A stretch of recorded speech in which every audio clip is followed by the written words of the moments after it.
சூப்பரான இஞ்சி புளி ரெடி ஆயிடுச்சுங்க. அனைவருக்கும் வணக்கம். வெல்கம் டு பப்பூஸ் கிச்சன். இன்றைக்கி நம்ம என்ன ரெசிபி பார்க்க போகிறோம்னா ரொம்ப சூப்பரான கேரளா ரெசிபிங்க.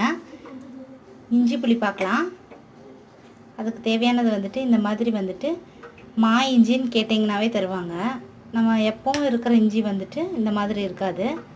இது பாருங்கள், உள்ளே வந்துட்டு எல்லோயிஷாக தெரியும். நல்லா அதை உடைச்சாவே நல்லா மாங்காவாட்ட வாசம் வருங்க. பாருங்கள், வாங்க ரெசிபி எப்படி பண்ணலான்னு பார்க்கலாம். பாருங்கள், இஞ்சியை நான் இந்த மாதிரி நல்லா பொடி பொடியாக கட் பண்ணி வச்சுருக்கேன். இந்த மாதிரி பொடி பொடியாக கட் பண்ணிடுங்க. தோல் சீவிட்டு இந்த மாதிரி பொடி பொடியாக கட் பண்ணி வச்சுக்கோங்க. ஒரு கடாய் வச்சுக்கலாம். கடாயில் தேவையான அளவு ஆயில் ஊற்றிக்கலாம்.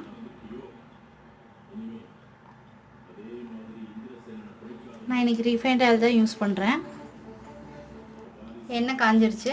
இப்போ தேவையான அளவு கடுகு போட்டுடலாம்.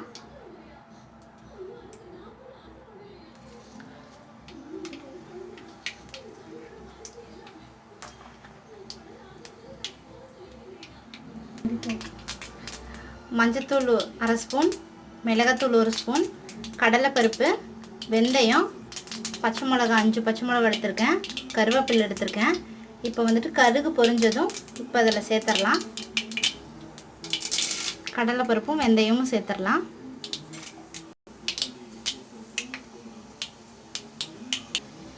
பச்சை மிளகா சேர்த்துடலாம். பச்சை மிளகா சேர்க்குறப்ப அடுப்பு வந்துட்டு சிம்மில் வச்சுருங்க.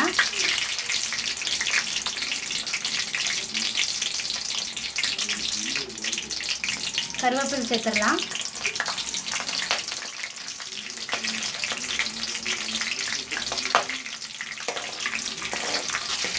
பச்சை மிளகா வணக்கும் போது மேலே ஒரு மூடி போட்டு மூடிட்டிங்கன்னா அது வெடிக்காமல் இருக்கும். கட் பண்ணி வச்சுருக்க இஞ்சி சேர்த்துடலாம்.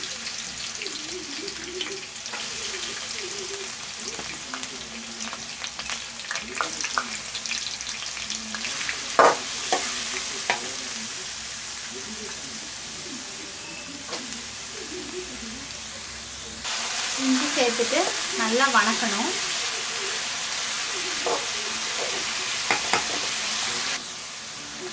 நல்லா வந்துட்டு அந்த இஞ்சி நல்லா வணங்கணும். நீங்கள் மீடியம் ஃப்ளேம்லேயே வச்சுட்டு நல்லா வணக்கிக்கோங்க.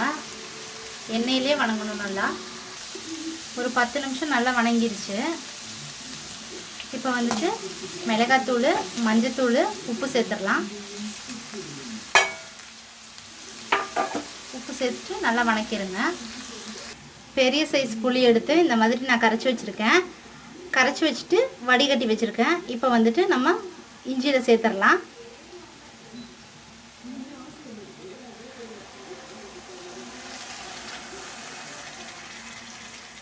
சேர்த்துட்டு நல்லா கலந்து விட்டுறலாம். வெல்லம் சேர்த்துடலாம். உங்களுக்கு எவ்வளோ இனிப்பு தேவையோ அவ்வளோ சேர்த்துருங்க. நான் 2 கட்டி வெல்லம் சேர்க்குறேன். அவ்வளோதாங்க. இப்போ வெல்லம் போட்டு நல்லா கலந்து விட்டுட்டேன். ஒரு மூடி போட்டு மூடி வச்சிடலாம். 10 நிமிஷம் அப்படியே இருக்கட்டும். மீடியம் ஃப்ளேம்லேயே வச்சுருங்க.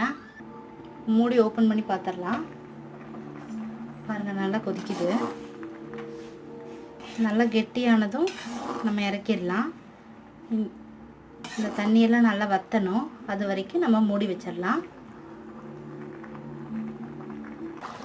பாருங்கள், ஓரளவுக்கு நல்லா சுண்டிருச்சு. இன்னி கொஞ்சம் சுண்டட்டும்.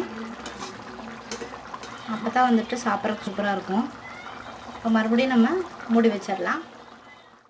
சூப்பரான இஞ்சி புளி ரெடி ஆயிடுச்சுங்க. இந்த ரெசிபியை வந்துட்டு வீட்டில் நீங்கள் கண்டிப்பாக ட்ரை பண்ணி பாருங்கள். ரொம்ப சூப்பராக இருக்கும். தயிர் சாப்பாடு கூட வச்சு சாப்பிட்டிங்கன்னா ரொம்ப சூப்பராக இருக்கும். 3 மாதம் வரைக்கும் இது கெடாமல் இருக்கும். நீங்கள் வந்துட்டு ஃப்ரிட்ஜில் ஸ்டோர் பண்ணி வச்சுக்கலாம்.